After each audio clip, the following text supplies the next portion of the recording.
8 de la mañana con 8 minutos, 8 con 8 minutos en Punto Noticias a través de Radio Pichincha. Avanzamos con más entrevistas. Está ya con nosotros vía telemática el doctor Javier Palacios, abogado constitucionalista. ¿Cómo está, doctor? Buenos días. Bienvenido. Le saluda Licenia Espinel. Finalmente, la Corte Constitucional ha reconocido lo que muchos juristas durante años han venido denunciando, y es el uso excesivo y abusivo del recurso de la prisión preventiva, que en muchos casos se ha convertido incluso en una forma de pagar una sentencia anticipada.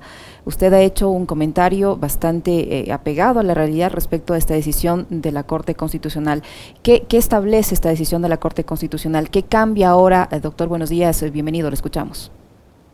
Buenos días, Licenia, ¿cómo está? Encantado de estar con ustedes. Muchas gracias por la invitación. Efectivamente, la Corte Constitucional, a propósito de una consulta de norma realizada por una juez de la Unidad Penal de la Parroquia Iñaquito, aquí en el Complejo Judicial, elevó en consulta el artículo 536 del COIP, que impedía que los delitos superiores a 5 años exista una sustitución de la prisión preventiva. La Corte lo que ha dicho es esencialmente que no existe o no existía justificación razonable alguna para que una persona por un delito superior a 5 años no pueda pedir la sustitución de la prisión preventiva, aun cuando pudieran haber cambiado las circunstancias en las que originalmente se otorgaron. Además, la Corte recalca que no se puede sostener que la prisión preventiva, a lo largo de lo que dura un proceso penal, no pueda tornarse luego en ineficaz y el procesado amerite una medida menos lesiva, ¿no? A partir de ahora, no importará el delito, todas las personas que sean procesadas en un proceso penal, valga la redundancia, podrán pedir esta sustitución de la medida de conformidad con los parámetros que están en la ley. Y además la Corte lo que sí recalca, y es un poco lo que yo quise reflejar en mi columna, es que la prisión preventiva debe ser una medida de última ratio, esto es de última instancia, que no puede ser utilizada como la primera opción que tienen los juzgadores, porque en la práctica puede convertirse en una pena previa. Es decir, delitos que son sancionados con 5 años o más de 5 años, no necesariamente en este proceso judicial debe dictarse de primera instancia una prisión preventiva. Pueden o deben ya ser aplicadas medidas sustitutivas, que es una opción que hasta hace poco era prácticamente negada a todos los defensas en los procesos judiciales. Así es, así es. La Corte es enfática en esto, en que no importa la naturaleza del delito, sino lo que importa son las circunstancias que se acreditan en el proceso. Y sobre todo la Corte hace un llamado a los jueces a sostener que la necesidad de la prisión preventiva no es algo que debe ser probado por el procesado, que es una mala costumbre que se ha puesto aquí en la justicia ecuatoriana, ¿no? Que el procesado debe demostrar que no le deben ordenar prisión preventiva, cuando es todo lo contrario.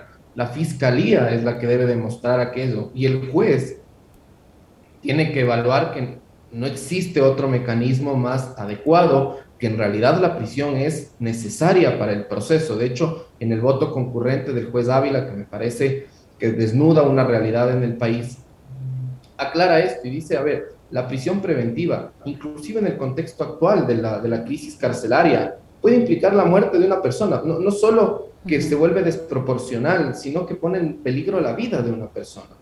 Y esto creo que es la realidad lamentable que vive el país desde ya hace muchos años atrás, en la que la prisión preventiva es abusada, porque se vuelve en puntos de evaluación para el fiscal que solicita y en aplausos para el juez que la ordena.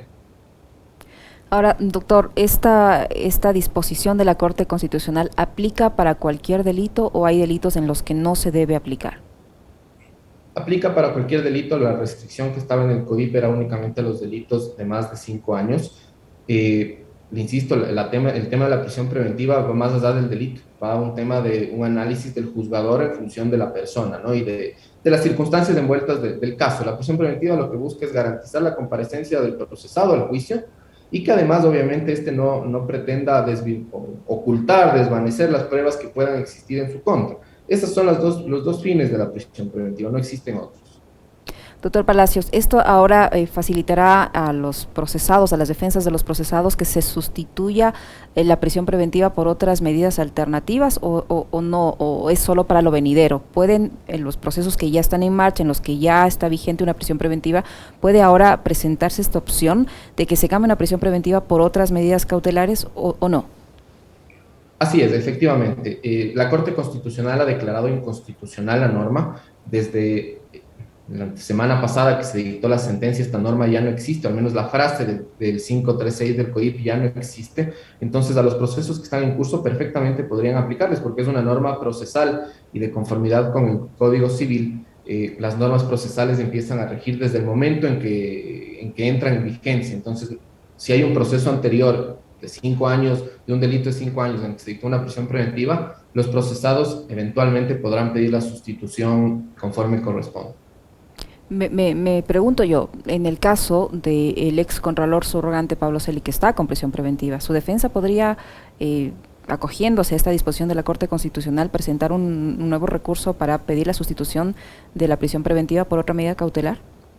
Sin duda, podría eventualmente, no conozco a profundidad el proceso del ex contralor Pablo Celi. Sin embargo, al menos desde el punto de vista procesal, puede pedir la sustitución de la prisión preventiva ahora. Antes, evidentemente, la norma le prohibía, y lo que entiendo yo presentó la defensa de Pablo Celi en su momento fue la apelación a la prisión preventiva y luego un habeas corpus. Lo mismo ocurría con podría ocurrir, digo yo, también en el caso del defensor del pueblo Freddy Carrión, que también está con una prisión preventiva. Así es, en todos esos casos eventualmente podrían ahora pedir la sustitución porque ya se activa este mecanismo en el COIP, ¿no? Ya no tienen la restricción que existía al momento en el que fue ordenada la prisión preventiva de estas personas.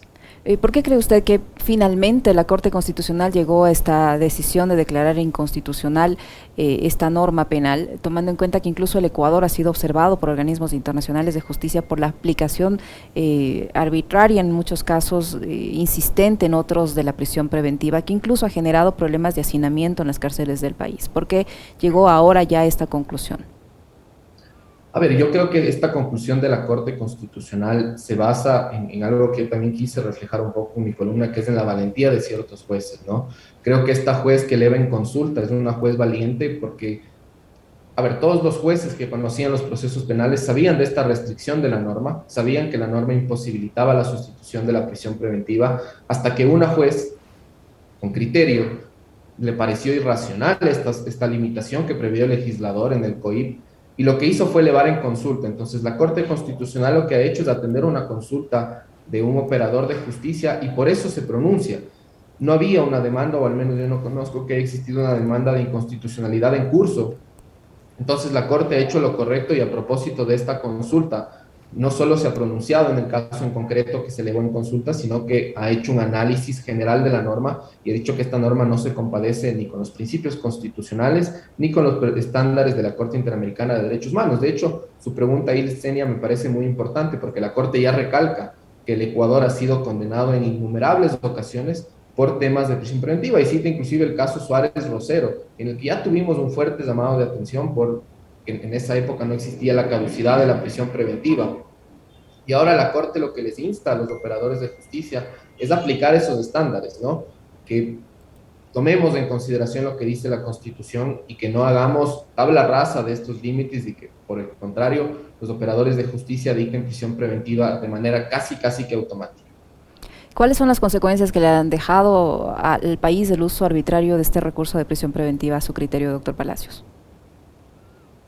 Creo que es el reflejo, para mí las consecuencias de esto es de utilizar a la justicia como un medio casi que vengativo. Y esto no es de gobiernos, no es un tema de gobiernos de derecha, de izquierda, de centro izquierda, no, esto es un tema ya casi histórico en el Ecuador, en el que se ha utilizado la prisión preventiva como un mecanismo de presión inclusive, ¿no? Creo que la prisión preventiva lamentablemente se ha convertido en la presión de quien está el titular del poder de turno, digamos, y también en la presión ciudadana. Lamentablemente los jueces se ven afectados, digamos, su libertad de decisión, porque en cualquier caso político o mediático, si un juez no dicta una prisión preventiva, inmediatamente las redes sociales se encienden, los medios de comunicación le dan al juez. Pero en cambio, si dicta la prisión preventiva, usted va a ver titulares en los que dicen el juez tal dio la prisión preventiva y recibe el mérito y el aplauso social, ¿no es cierto? Yo, por ejemplo, no conozco que esta sentencia de la Corte Constitucional, muy importante para el sistema jurídico, haya sido objeto de difusión, como lo es otros casos, por ejemplo. ¿Por qué es esto? Porque lamentablemente en el Ecuador las historias que venden o las noticias que venden son las de los culpables, nunca las de los inocentes. No nos gusta transmitir la historia de los inocentes, sino la de los culpables. Inclusive cuando se trata de un inocente le transmitimos con duda y decimos que aún el proceso está en marcha, pero cuando es del culpable ya lo sentenciamos antes inclusive de que exista una sentencia en el proceso como tal. ¿Usted cree, doctor, que con esta resolución de la Corte Constitucional los jueces van a sentir más libertad al momento de tomar una decisión en un proceso judicial, por un lado, y por otro, los abogados defensores en los procesos judiciales van a tener más posibilidades de recibir un debido proceso? A ver, sin duda yo creo, voy a empezar por la última pregunta que me hace usted. Yo creo que los abogados tenemos ahorita un recurso importante, sobre todo quienes ejercen en materia penal, creo que tienen un recurso muy importante con la sentencia de la Corte. Creo que la Corte ha sido muy dura y clara por los problemas que tenemos por el abuso de la prisión preventiva. Ahora creo que los jueces, aspiro yo, que se vuelvan valientes y quiten sus temores y miedos a partir de esta decisión de la Corte Constitucional. Este temor de los jueces creo que es algo que ya ha venido siendo sistemático a lo largo del tiempo y ojalá esta sentencia sí le sirva. Yo creo que la sentencia es un gran insumo para que un juez empiece a dictar conforme a la Constitución y no a las presiones sociales. Ojalá, y esa es mi esperanza, que los jueces entiendan que la prisión preventiva es sumamente lesiva, que pone en riesgo a una persona, no es solo cuestión de mandarle a un centro de privación de libertad y que además es una medida de última ratio. Ojalá esperemos que exista este análisis de excepcionalidad de la prisión preventiva y que no sea la primera opción que tienen los jueces. Doctor, en estos días se está discutiendo también la supuesta eliminación de la tabla de consumo de drogas y según algunos sectores esto también podría provocar una ola de encarcelamientos, de hacinamiento o incrementar el hacinamiento en las cárceles del país. ¿Cómo a su criterio esto puede ser así? ¿Puede generar un nuevo hacinamiento? A ver, yo creo que no es correcto eliminar la tabla, no me parece que es una medida apropiada.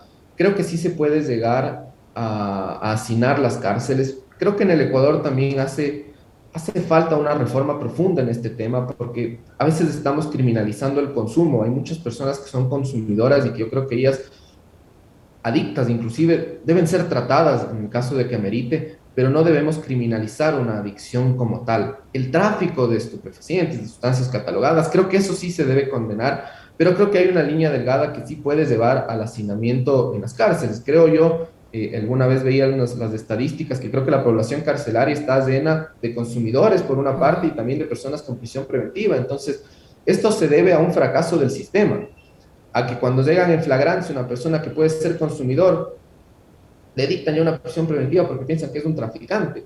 Y creo que esa es una línea, sin duda creo que se amerita una reforma en el tema de drogas. En mi criterio creo que es un error eliminar la tabla porque sí se puede dar, puede quedar muy abierto y puede incrementar la población carcelaria por este tema.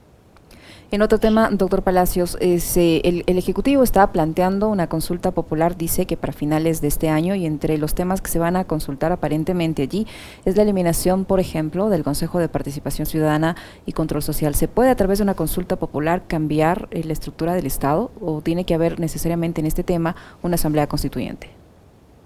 A ver, bueno, en el tema de la eliminación del Consejo de Participación Ciudadana, la Corte Constitucional ya se ha pronunciado a propósito de este tema. Recordemos que Pablo Dávila e inclusive Michael Aurestia, los dos ya propusieron, ya hicieron una propuesta de enmienda constitucional en el que consultaron a la Corte precisamente cuál sería el camino para eliminar el Consejo de Participación Ciudadana. Pablo Dávila, lamentablemente, en la Asamblea no se le dio trámite a su enmienda constitucional, ¿no?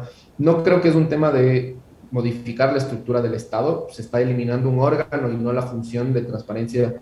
Entonces, para mí, el camino correcto para hacer esto, en mi criterio, es una reforma constitucional. Yo creo que vía reforma constitucional se puede eliminar el Consejo de Participación Ciudadana, el órgano, no la función, y no ameritaría una asamblea constituyente de ninguna manera.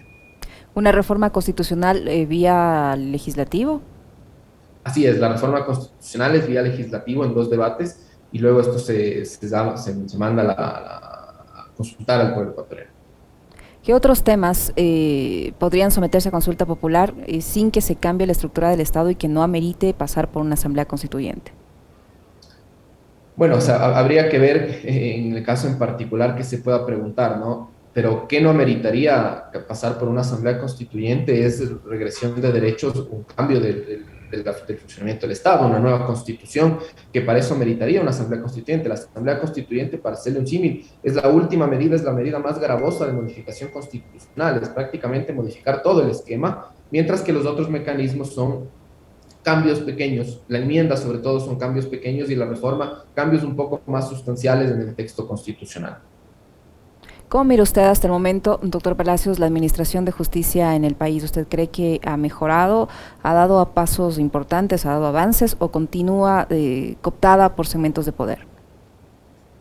A ver, creo que la administración de justicia ha mejorado, se ve un poco más de libertad de los jueces.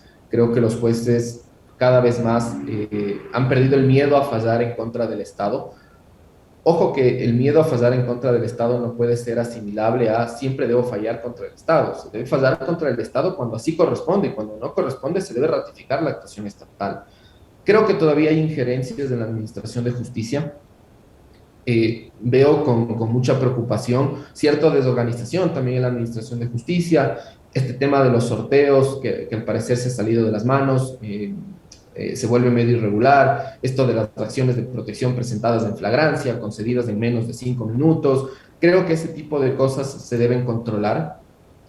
Sin duda yo prefiero un juez libre antes que un juez presionado. Creo que la Corte Constitucional ha hecho también una gran labor al eliminar el error inexcusable, que fue un mecanismo de presión de todos los consejos de la Judicatura, ¿no? Usted recordará que cuando se dictó esta sentencia, la presidenta actual del Consejo de la Judicatura tuvo sus reproches en contra de esta sentencia, porque claro, era el mecanismo más fuerte que tenía el Consejo de la Judicatura para destituir jueces. Creo que esta sentencia de la Corte les hizo más libres a los jueces, pero también en otros casos generó un problema más que un problema en la justicia, creo que abrió los ojos de otros jueces que empezaron a dictar también cualquier cosa, perdónenme el término, pero hay algunos jueces que sí se han ido en contra de norma abiertamente, y lamentablemente no se han llegado a corregir estas actuaciones que creo que deberán hacerlos los jueces superiores para evitar esta desorganización de la justicia. Muchísimas gracias, doctor. Le agradecemos por su tiempo, por la información que nos ha proporcionado al doctor, con el que hemos analizado esta decisión de la Corte Constitucional de declarar inconstitucional la aplicación de la prisión preventiva en delitos superiores a los 5 años. El doctor Javier Palacios Abad, abogado constitucionalista que ha estado con nosotros. Muchísimas gracias, doctor Palacios. Encantado, Licenia, que esté muy bien. Lo propio, muy amable, muchas gracias. 8:27, una pausa, regresamos para conversar sobre las reformas a la Ley de Educación Superior.